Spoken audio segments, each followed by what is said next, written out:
you're a mind and healing expert, correct? Yes. I mean, the first question I got to ask is, how did that even come up in your life? Like, what made you want to go into this field? When my first marriage decided to abruptly change, I went on a personal journey, which actually lasted about 9 months.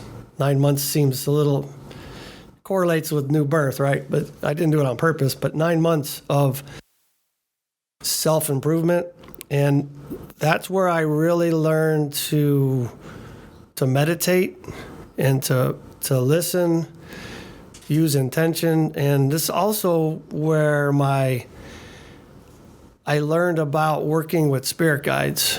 My sister-in-law, who passed away at an early age, started coming in my dreams, eventually in my waking state, and so I started working with her, and I learned how the connection works, and that's kind of where it all started, for the most part.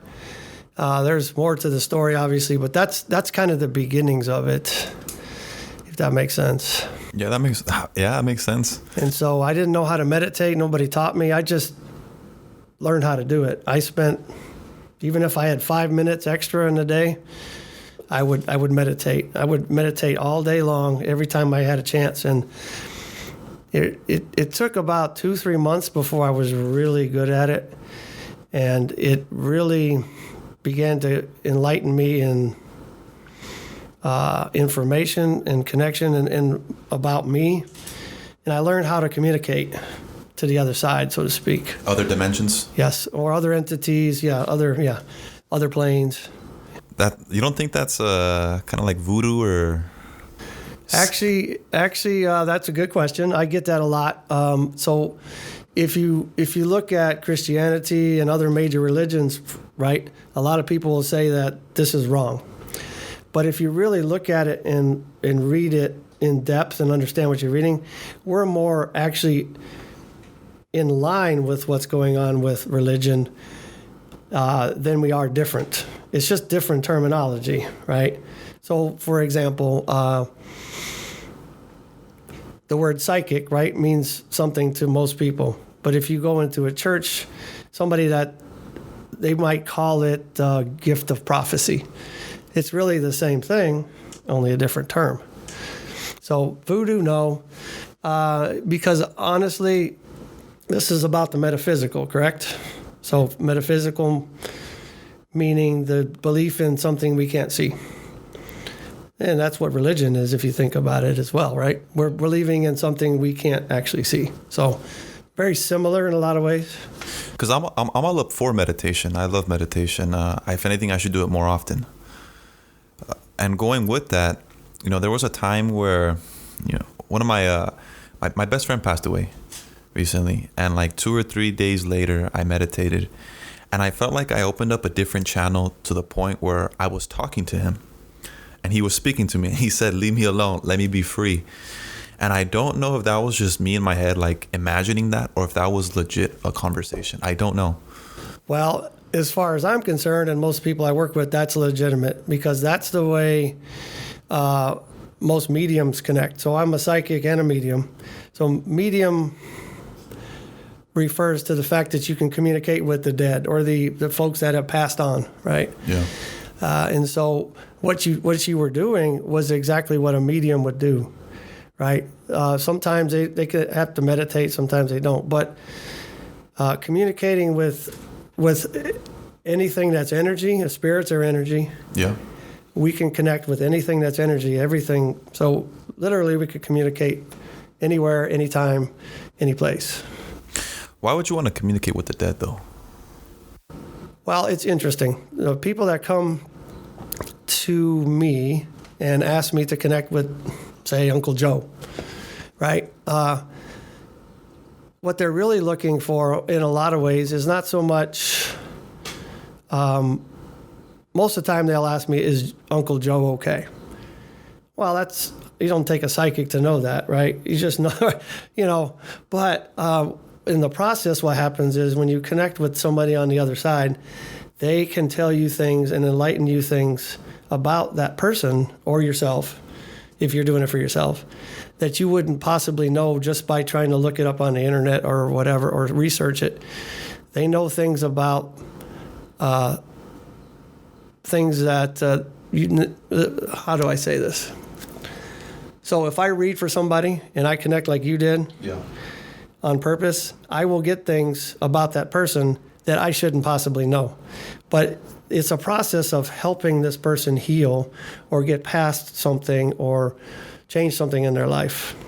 Get the answers. Yes, get the answers. Correct. Now, what's interesting, though, is when you connect, if I connect on purpose with somebody, they don't always answer the question. It's interesting because what will happen is what will come through, what they'll communicate, is more about what they need right now, not necessarily what they want to ask or what they want. Like, for example, I had a gal that said, I want to connect with my grandfather. Okay. So I sat down and she was somewhere else. I was, distant away. And I sat down and I tried to communicate with her grandfather, but her great-grandmother came through. She said, oh, no, I have a message first. And so I got this message about this gal that I'm like, oh, I don't know if I should tell her. But I typed it to her because it was, she was somewhere else. And she called me. She says, how did you know that? I've never told anybody that. And so that's what I mean by sometimes the message that you want is not the message you need, per se. That makes sense. Right. So going through that process of talking with the dead, how do you connect with the individual that wants to seek the death or seek the message, seek the truth? Very good question. Everybody has a different answer to that, but there's two schools of thought. One is that we're actually communicating with the dead, and the other is that I might simply be blending with that person's energy, and then essentially telling them something that they already know at a subconscious level. So there's two schools of thought there. But for me, the way it works is simply the energy that's attached to them writing the name of that person or texting it or saying it. That energy carries like a holographic energy, and that's what I connect. And then I see the person the way they were last on the earth plane, and so I'll describe them to the person. And right, that gives that person validation that I'm speaking to or about the right person. So connecting, it's, I don't know how to describe it. I used to have to work at it. I used to have to sit down and meditate for a while. Yeah. And it's just like a muscle. It just eventually became so somebody can bring it up and then boom, it's there. So I'm not really sure exactly how to explain it. But that's kind of how it works for me. So it's like through practice of meditation. Exactly. Meditation is probably, the way I used to do it is you'd say, I'd like to connect with whatever, Uncle Joe again, right? Yeah. Then I would go home and I would sit down and meditate and I would connect with Uncle Joe. And I would write it down and I would get back together with him and talk about it. I went out of my comfort zone by going to this metaphysical store and doing them on the spot, which I never had done before. And it's been working just the same. So it's very interesting, and it's kind of hard to explain. I don't know how to. People ask me, "Can you teach me?" I'm like, I'm not sure. That's something hard to teach. I'm not sure exactly what I'm doing, But the thing is, I get accurate stuff. But probably the thing that changed everything for me is my mentor, the one that's been helping me along, at least initially. Yeah. She once told me, probably, I don't know, maybe 2-3 years ago, she said, look, here's your problem. You need to trust what you're getting. It feels like you're making it up. I said, but you're not. Just trust what you get. And since I adopted that, everything's been spot on. I'm not saying I'm special. I'm just learned to listen properly. Because I'm pretty sure what you're consuming, you're probably like, holy shit, is this even the truth? Exactly. Yeah, I bet. Exactly. And then when you get stuff for yourself, it's even harder to trust it. When you're sitting down in meditation and or in the middle of the night to take advantage of me because I'm an old guy. I like to get up and use the little boys' room a lot, right? Yeah. And so recently they're like, "Oh, you're awake," so they'll pop something in, and I'm like, "Oh, goodness gracious," So that happens a lot as well. But so when you get it for yourself, it's even harder to trust. When I meet somebody I never met, total stranger, it's much easier to trust it. So, but what's interesting about information you get, sometimes it doesn't make any sense right now. Sometimes it does. But I've actually gotten information from myself that took, in one case, a whole year for it to make sense. A year later, I'm like, there it is. That's what I got a year ago. In another case, it was as far as 5 years. Sequence of numbers. Right. And then I kept looking for it over the years, and finally one day, boom, there it was. It all made sense. So that's one thing I have to explain to people is that what I get, remember that even though it may not feel like 100% of what you're looking for now, sorry, I talk with my hands. No, it's all good. It's all good. That means it's the truth when you talk with your hands. There's more action to it. Yeah, I'm taking sign language too, so it's even harder. So it's interesting. So, like I said, it's really hard to get stuff for yourself. And even though I feel like I get accurate stuff for myself, there's times when I go and seek out psychics and mediums to help clarify, validate. But it's almost always what I got too. So, do you ever feel haunted by the people you may have summoned, or even haunted by what's going on in your own mental state? Interesting question. There's a lot of people that believe in entities or beings or spirits that attach themselves to you. They say, hey, I'm going to sleep. You can go away. We can talk in the daytime. And so they're just like us in some ways, right? They have all the time in the world, but they need to understand when it's the right time to communicate. So I've gotten good at putting boundaries up. So if I get woken up in the middle of the night with a message, I'm like, you know what? You're going to have to remind me tomorrow because I'm going back to sleep. Man, it's crazy, the career you chose sounds very intense, but it's also pretty cool because it's all literally in your mind. And it is. I don't know, it's like you're opening yourself up to different dimensions and channels. Do you ever feel like you're time traveling sometimes? Not on purpose. Some people are really good at that. Astral traveling, I guess you're referring to, where you're out of body. Yeah. Yeah. I know people that can do it on purpose. They can leave their body. Yeah, they can just sit down and whatever they do, and they just go do whatever, and they can go anywhere. Time and space doesn't matter when you're separated from this. You can go see anything, do anything, and come right on back. Right? I tried it, but it's not a gift of mine. It's not something that it's accidentally happened before, or not me doing it. But I don't know. Not personally, no. No. I mean, it does happen. It has happened, but. Yeah. Now you got me thinking. Do I want to meditate? Leave my body? Well, the way it actually works. Think about this though. Science will tell you, right, that when you go to sleep at night, you leave your body every night. That's what dreams are. At least that's what science will tell you, right? Mm-hmm. And so technically, we astral travel every night. Can you imagine your spirit, your soul, sitting there for 8 hours while you sleep, going, "What am I doing?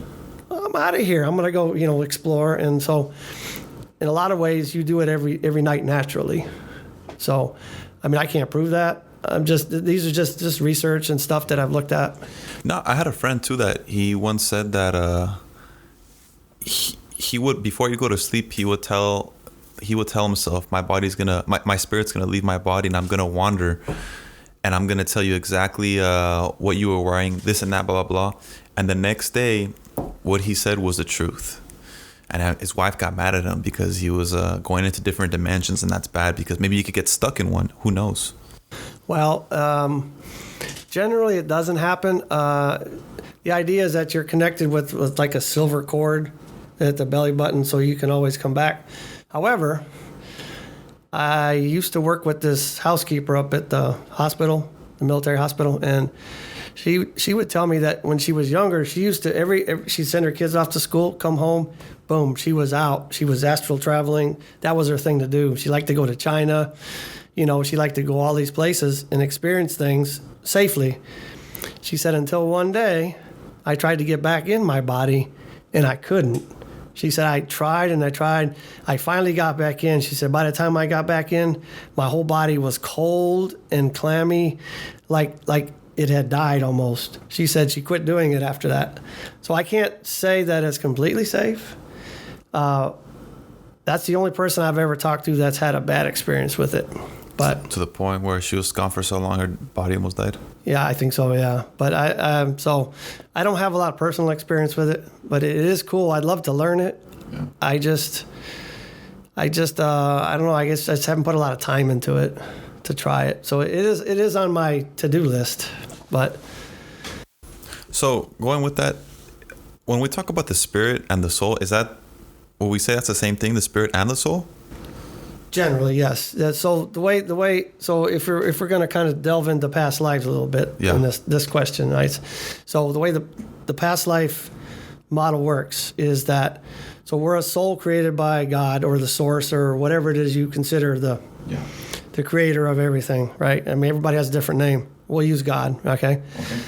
And so he splinters off souls and he sends them off on a journey to learn, to evolve, right? And so you decide what you're going to do in this life and who you're going to do it with and what the experiences you're going to have, right? And you do that. And then you come back up and you analyze it in between lives. Did I do it? Did I not do it? That's what the Bible might call judgment. Yeah, judgment day. Right? So it's not really judgment per se, but an analysis of the life that you lived. Did you succeed in doing what you went to do? But we don't get to remember, of course, right? That's the key. And so you keep doing that throughout life. So eventually your soul, most people have lived thousands of lives. And so the ideal goal is to ascend to a point in those lives that you reach purity or perfection, and you can rejoin the source and bring that wealth back. That's kind of how the past life model works. So I don't know if I answered your question, but maybe I answered it with a question. Honestly, bro, you mind blew me right there. but that's the way past lives is. Now, past lives, a lot of people would disagree with that. I personally have I've done my own past life, and I know how to do it for myself. And I've got some pretty interesting proof.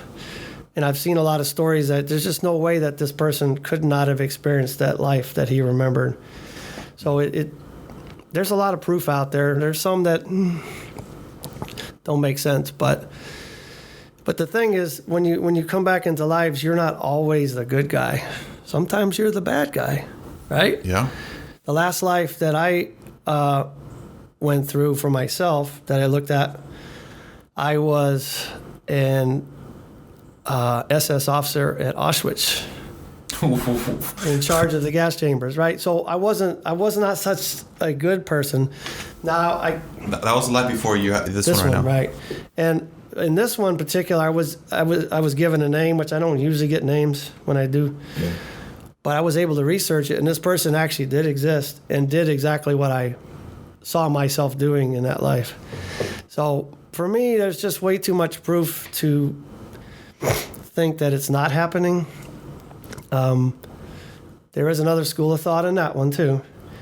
The other school of thought is that our DNA is very, very complex, and it has a capacity for storage beyond anything we could ever make, right? Oh, yeah. And so the other idea is that all the lineage and everything that's ever happened in this universe is encoded in everybody, and we just happen to pick up on the memories. And there's that school of thought too. So could I prove it? I can't. But for me personally, I believe it happens. So energy cannot be created nor destroyed. Correct. But it could be changed, different shape, form, size. So when someone dies, what do you think happens? I think that they ascend. So it depends on basically you go back to a life between lives, and this is where you look at the soul or the spirit goes back up into a space, and this is where you look at and analyze the life you just lived. Yeah. And so you may be there for a short time, you may be there for a long time, right? And so there's a waiting space, time to reset. It's almost like I don't know how to describe it. It's like you go back to not to the source, but you go to a higher level of dimension or astral planes, to where that happens. At least that's my opinion in the experiences I've had in this business and looking at it. So, not sure if I.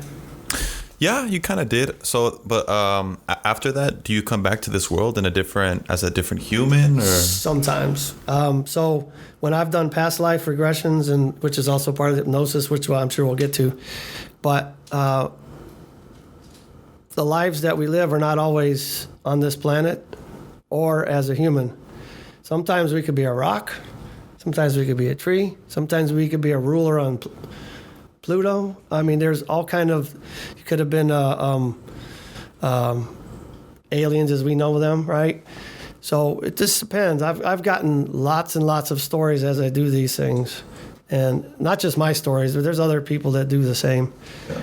So the evolution of the soul is very complex, according to most models, and you have to experience lots of things in order to ascend to that perfection. Yeah. That makes sense. I mean, in my opinion, I think this is just like the beginning. At least for myself, where I'm at right now, I feel like there's levels to this in life. You're here, and if you do what you're supposed to do, kind of molding yourself, molding that spirit, molding that soul, mm-hmm. to fulfilling that prophet of what you want to become. And then onto the next life, onto the next journey. That I don't know what that's next, because it could be, it's different. But I think if you do good here, you leveled up. You're in the better. You start ahead. Exactly. So part of that model is also looking at karma, for example. This is say that you were an evil king that loved to. Your favorite thing to do with people you were didn't like was it to carve their eyeballs out, right? Yeah.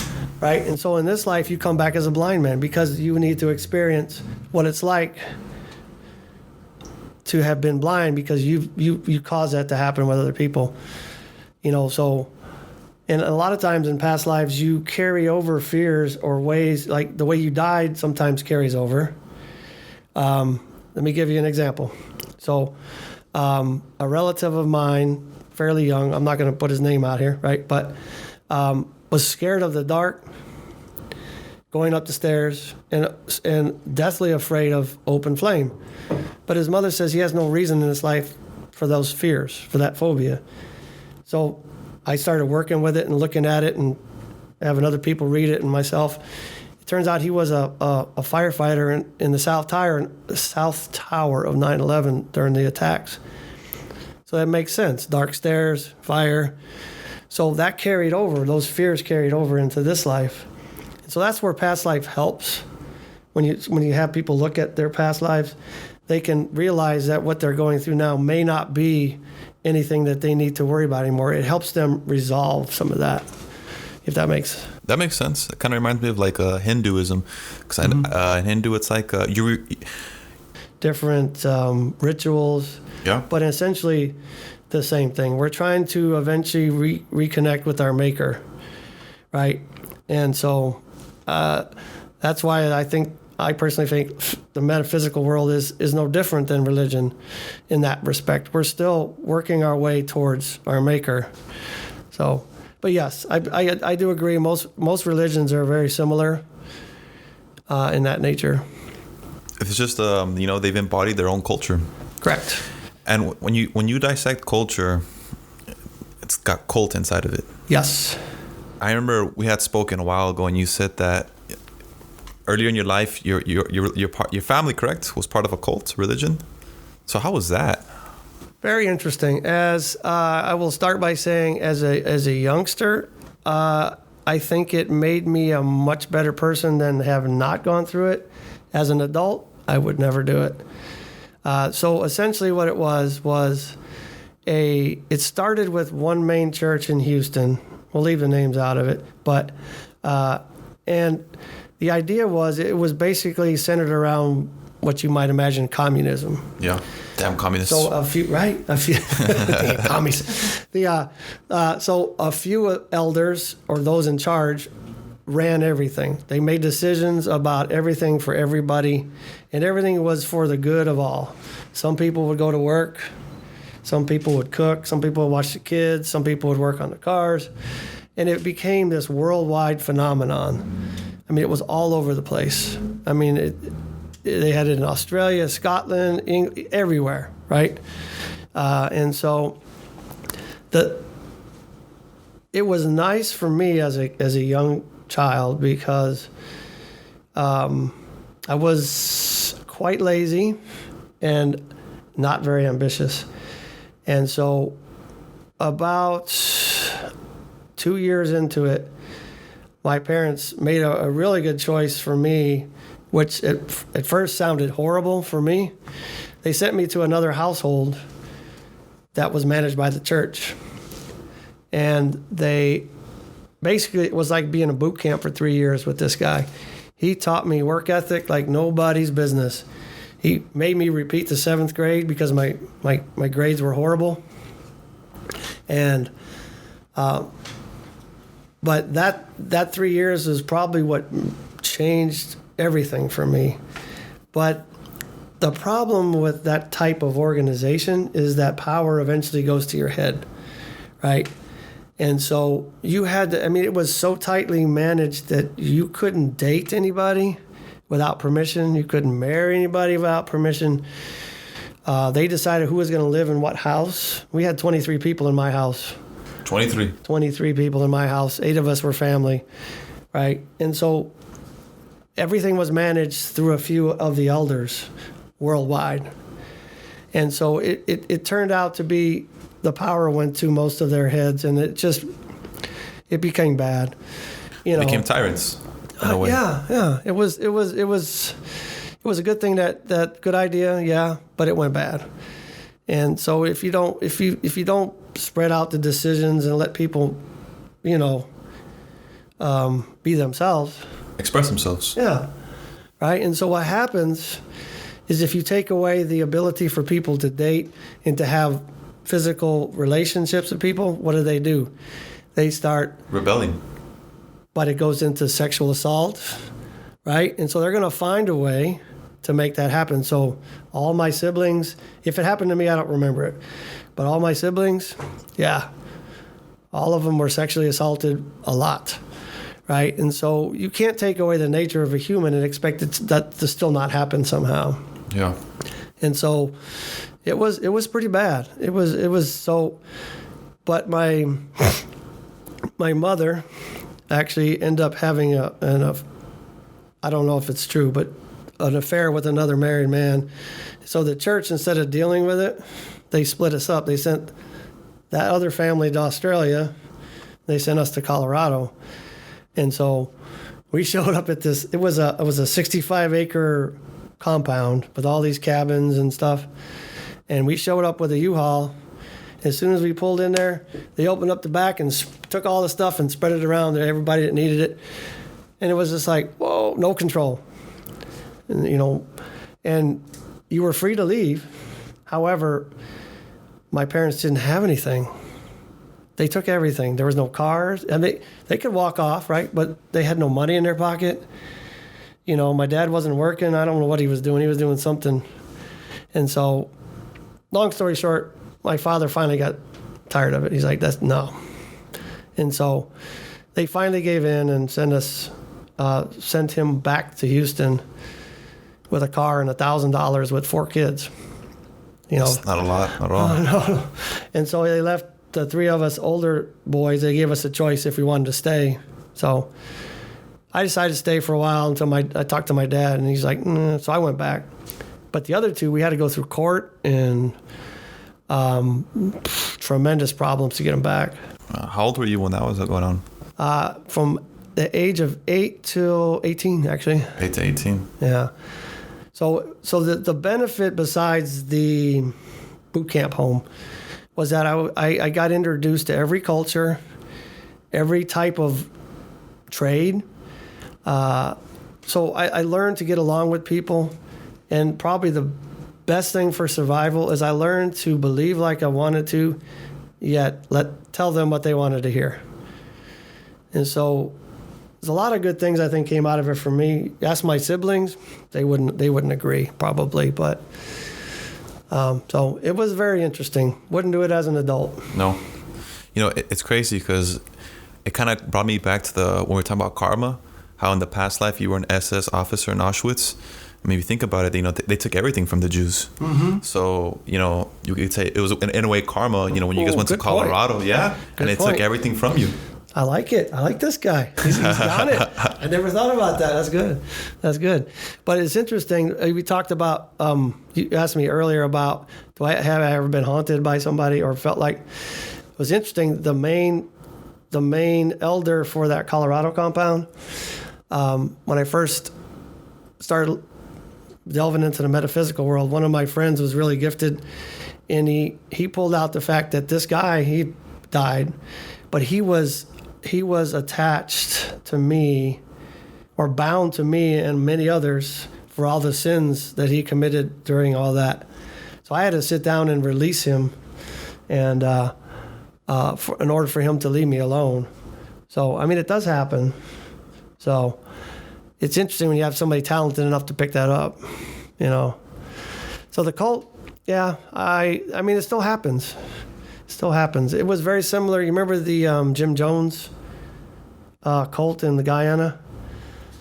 A little bit. It's similar to that without the suicide part. That very, very controlling. So I would have to say my father and mother never really recovered mentally.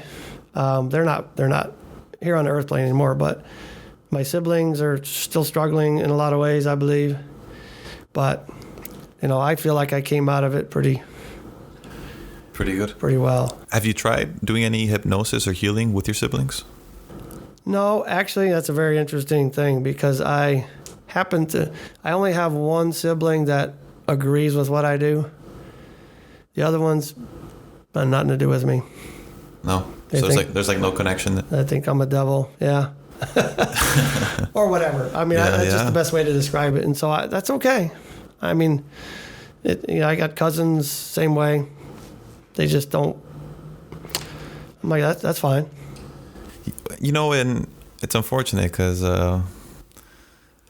there's different, it's stigmatized as something very negative, hypnosis, psychic healing, spiritual healing, like I said earlier, voodoo, and, I don't know anything of it as much, and I'm glad we're having this podcast, and it doesn't sound that bad. Well, actually, it's interesting because that voodoo thing came up for me a couple of weekends ago because there's a practitioner that comes to the shop that I work out of who does what's called hoodoo. I don't know a lot about it, but she said voodoo is more about what you do to people energetically, right? You've seen like the pin cushions and the dolls and all that, right? Yeah. Similar, right? Putting curses or whatever you like to call it, right? But hoodoo is more what we do here. You know what I'm talking about. So there are people that will inflict bad things, leave bad things for you, leave bad spirits. You want an example? Absolutely. So the place I work at, they had me in, so I rent 3 days a week. And so they had me in a different part of the store, but somebody left. And so they said, well, you want to come into the main store? I'm like, sure.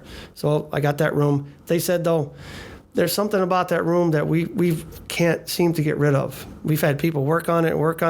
There's some energy here that we just can't get rid of, right? And so I went in and I did some meditation, and I connected immediately to who was there.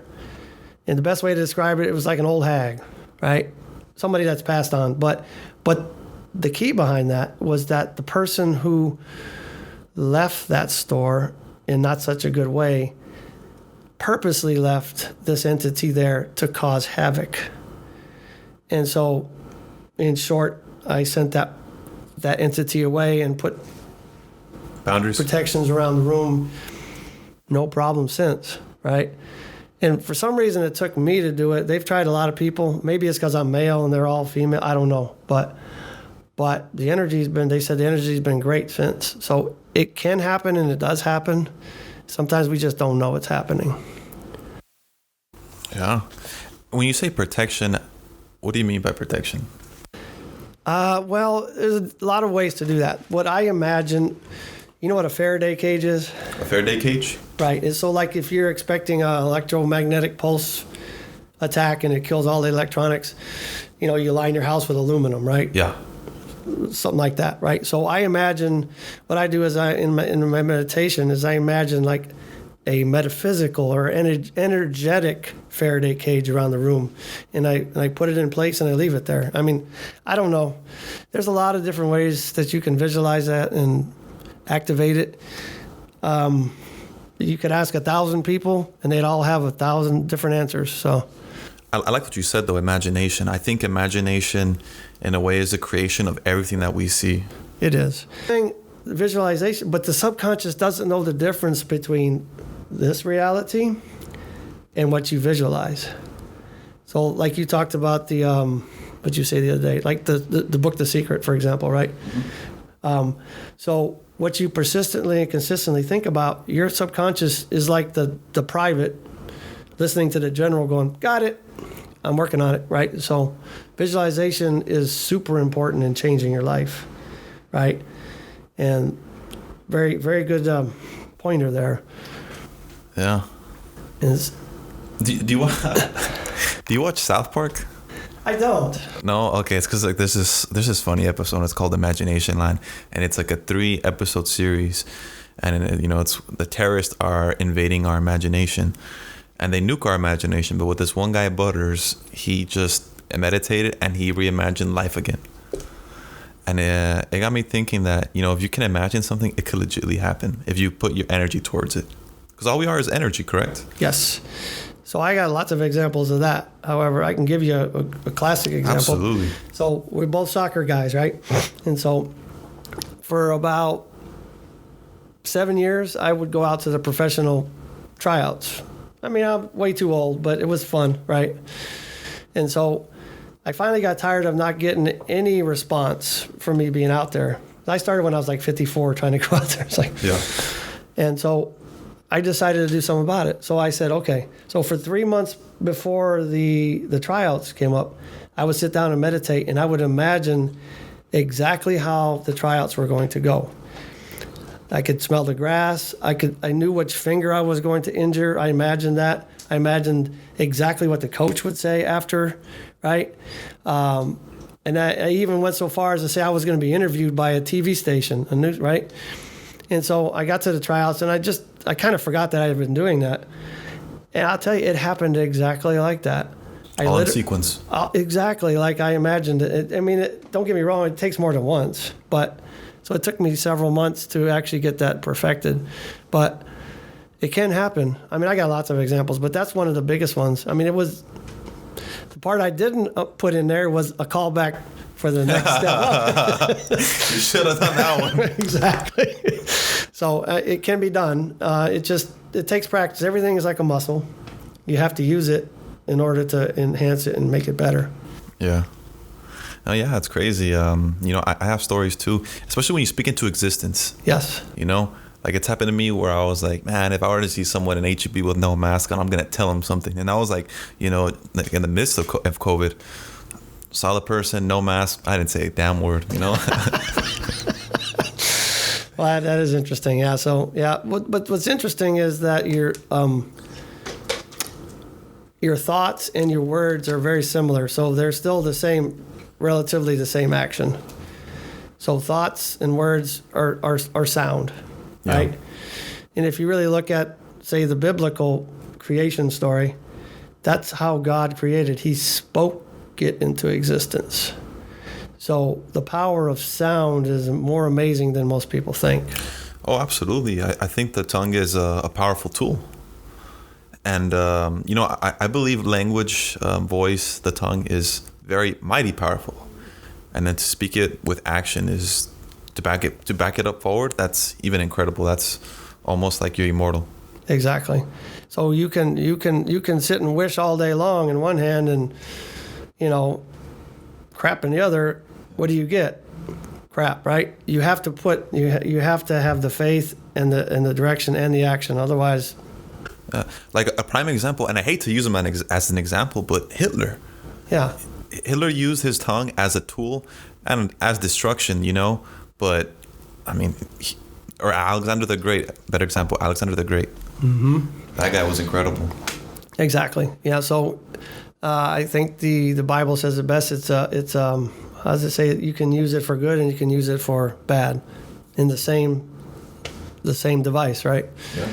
So I agree. So yeah, it's important that you visualize and you speak. Some people can write it, but the idea about manifestation is you have to also put out a very clear intention, because if you put out a generalized intention, you're going to have a generalized life.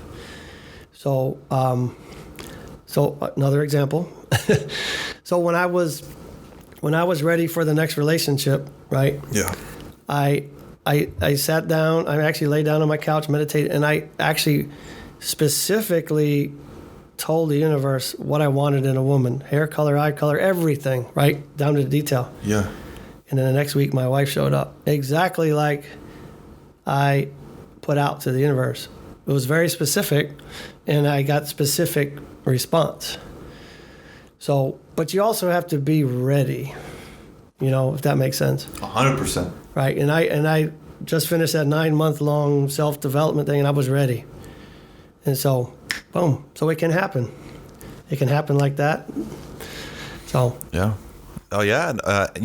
As soon as you started saying that, something kind of clicked into my head where I felt like in my dream we talked about this, Like literally exactly what you just said. We kind of talked about this in my dream, and now that we're doing it, it kind of like tripped me out. That's what deja vu is, right? Exactly. So let me talk about deja vu for a second. So a lot of people say I'm not psychic, but if you have deja vu, you had a psychic experience. You saw something before it happened. You may not have remembered seeing it, but you could say God introduced you to the future in a snippet, and you're just now realizing it when you see it. Yeah. So we're all psychic in some ways, right? Yeah. Right. So speaking of that, I know we're kind of going all over the place, but I love it. I love it. What do you think, Nikita?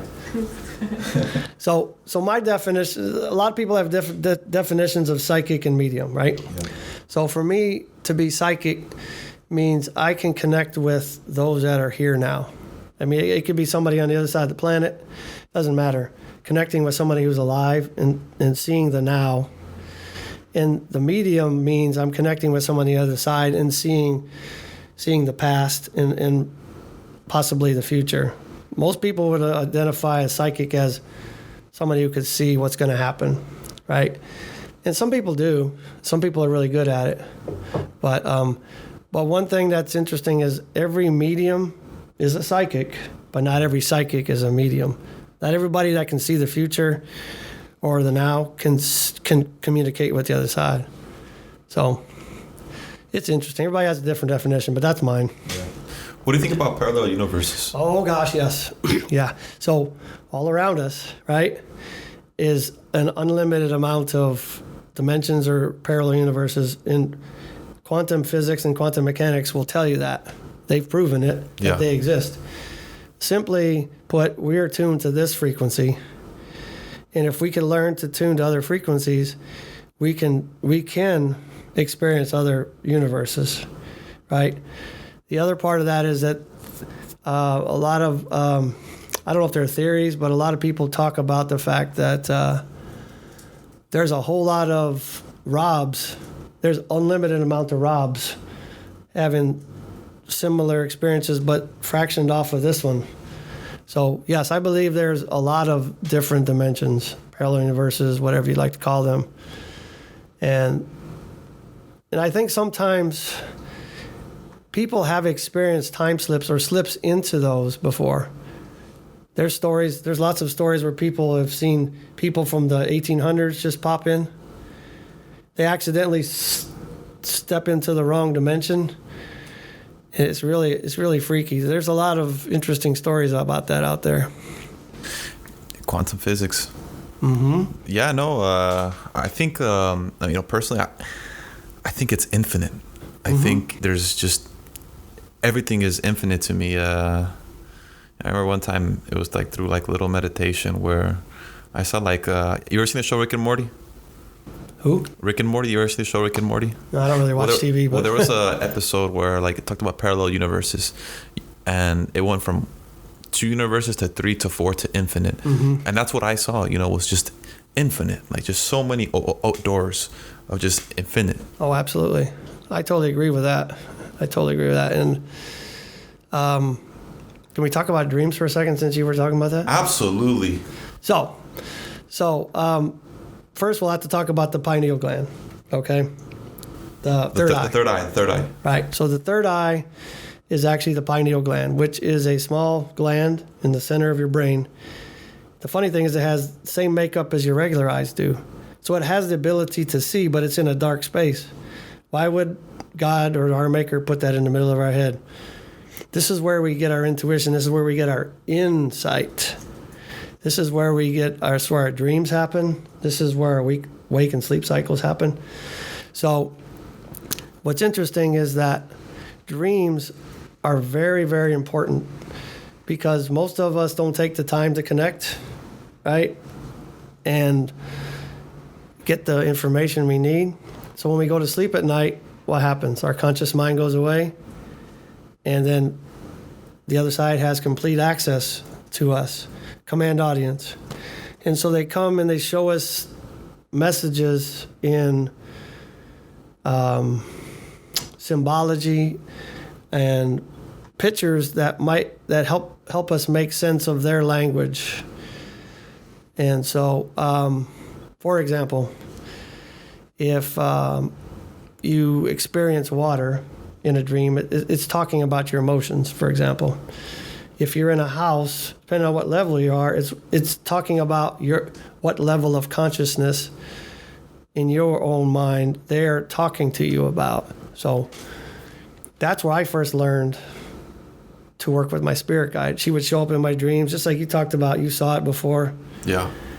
She would show up in my dreams. We'd have conversations, and eventually we did it like this, in an awake state. And so dreams are super important, and it's the best way that the other side can communicate with us because most of us are too busy and doing other things. So I just wanted to, but one of the hypnosis guys that I was doing some research on, he did a different technique than mine. One of the things that he said that really struck me interesting is that he said that drugs and alcohol tend to put you in the lower astral plane, not the ones where all the real enlightenment happened. There's like 7 or 8 levels, right? But the lower astral is where all the for Toxics? Toxic? Yeah, it's where all the entities go that can't cross over. They got they whatever, like purgatory almost, right? It's like they're stuck there, and so they're bored and mischievous, and all the not so good stuff happens there. So when you use drugs, a lot of times you'll end up in that space, and it's not always the best experience, So yeah. But I think also subconsciously, a lot of us use alcohol and drugs to mimic a connection by, it's like a shortcut. I was going to get to that. Yeah.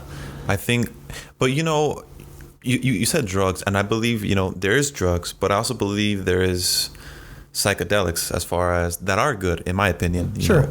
We'll say psilocybin, mushrooms. Right. Marijuana. Marijuana is a psychedelic. Yes.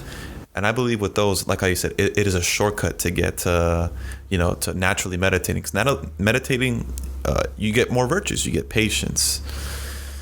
Marijuana or psilocybin mushrooms, the shortcut. But Well, I'm not saying that to downgrade anybody. Oh, absolutely, absolutely. It's what you heard. For me personally, I feel like I've worked so hard on this mind and all this connection. I don't want to muddle it up at all. Yeah. So that's just me. No, Wim Hof, the man that we did the breathing workout, he said it best. You know, he does like weed, but he would rather get high in his own supply, which is meditation. Through meditation, he can go through different dimensions. Mm-hmm. He can do that without spending any money. And, you know, that's the best way to do it, is through meditation. Sure. Is to get to that connection. Yeah, but most of us need a real heart-stopping reason to ever work on ourselves, right? For the most part, we just go off on autopilot and don't ever... For me, it took my marriage ending abruptly to wake my butt up, you know, to start doing something about it. And so, for me, my guides, those that guide me, they are not subtle. They will slamboozle me. Yeah. Yeah. I mean, I went to the last professional tryout I went to was probably 2 years ago. And I kept getting the message, you don't really need to do this anymore. But I went anyway. Stubborn old guy, right? Yeah. And so now I'm left without a PCL in my left knee because I wasn't listening. I came out, took a hard hit, boom, done.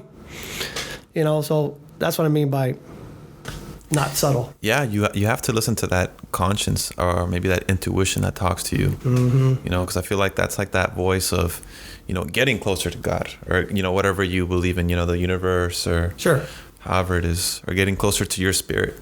Exactly. It's all about self-development. And nobody can do it for you. Nobody can do it for you. Nobody can do it for you. I think that sometimes that's like the, you know, people say money is the root of all evil, ego is the root of all evil. Sometimes I think it's laziness, you know, because laziness leads to mental oppression. You know, when you oppress yourself, you start blaming other things when the real person to blame is yourself, and that's accountability. Exactly. I agree. I totally agree with that, right? Yeah. So there was a thought that I had. Anyway. That's okay. Yeah, no, I lost it. Well, one of the last questions I wanted to ask you is, so hypnosis, how does that work? Is my favorite thing to do. It is really cool. So the idea is, the technique that I learned is called quantum healing hypnosis technique, is developed by Dolores Cannon, who is not with us anymore, but she developed it over 40 plus years. And she wasn't psychic or anything like that. She just liked hypnosis, apparently, and perfected it.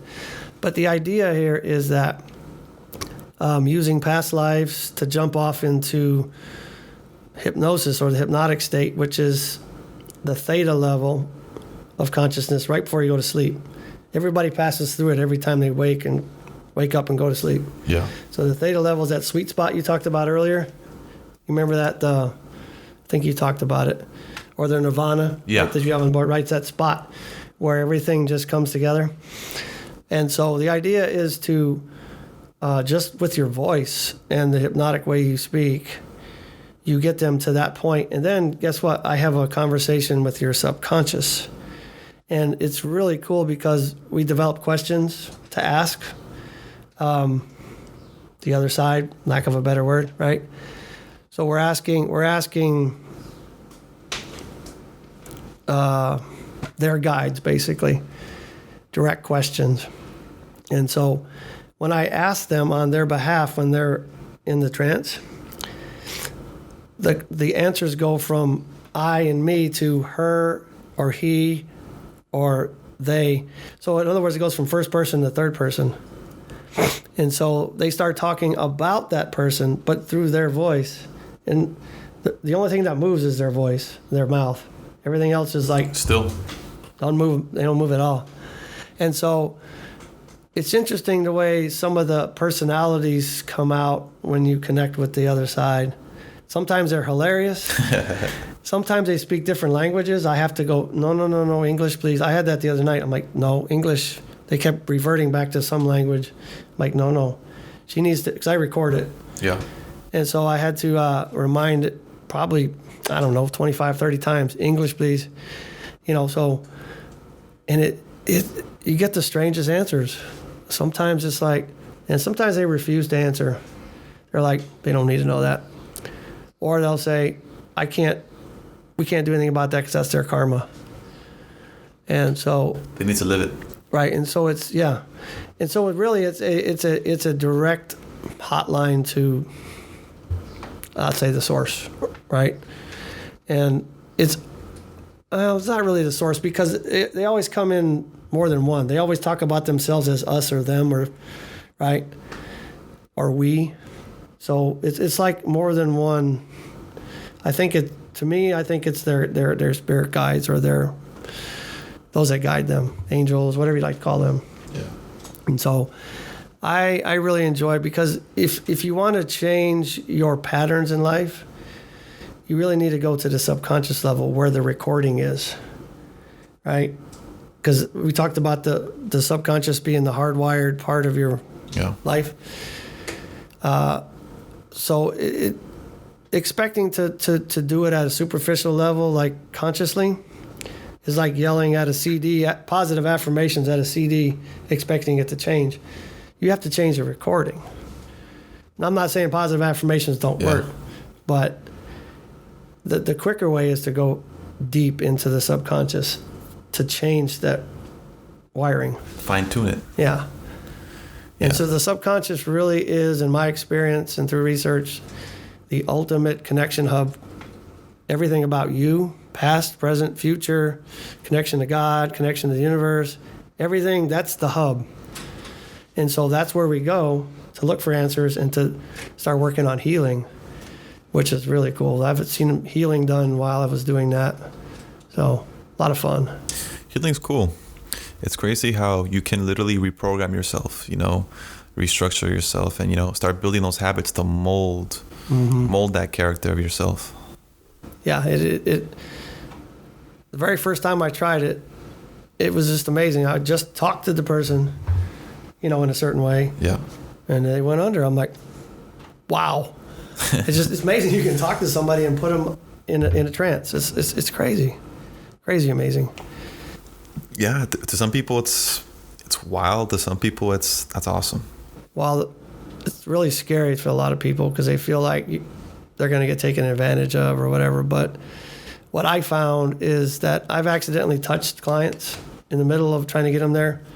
They sit straight up. So it's kind of a foolproof, what's the right word?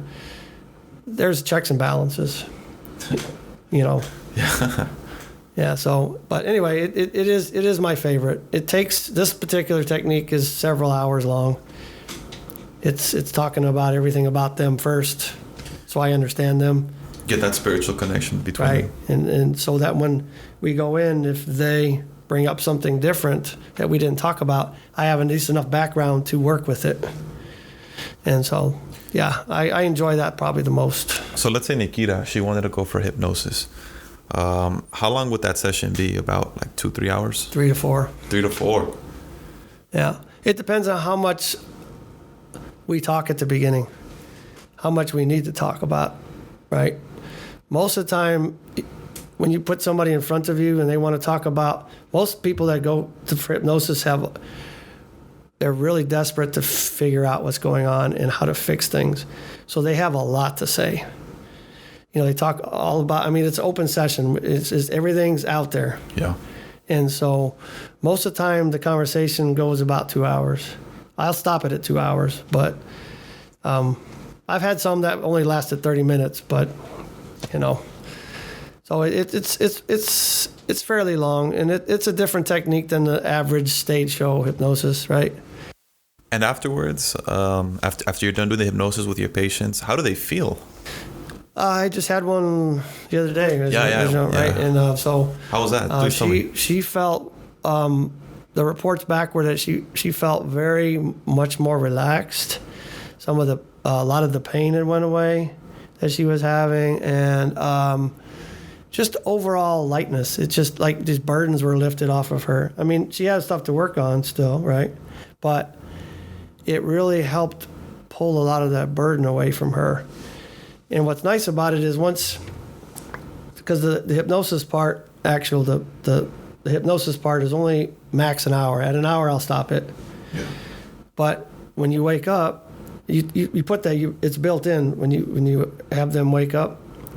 You tell them that it's like you've slept for 8 hours. and they wake up feeling like recharged. Yeah.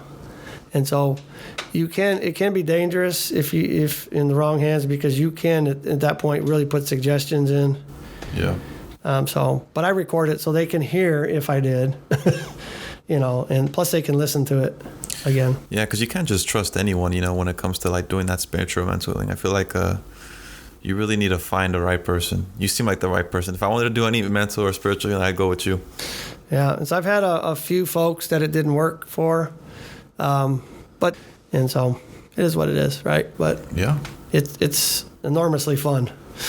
Yes, it sounds like fun. It really. I would like to, just watch it. Just be in the room and watch it. I don't know if that's bad. I don't know if that's like bad energy, but. Well, here's the reason why you don't bring somebody in. We could, at some point, I could try to ask somebody if they're willing to let me video record it for training purposes. Yeah. And make sure that there's nothing weird in the message. But the thing is, if you have somebody in there, the subconscious knows that there's somebody there, and they may not go into the theta state, or they may not give out enough information, feel safe enough to really be comfortable. Right. And so I don't even let family members in.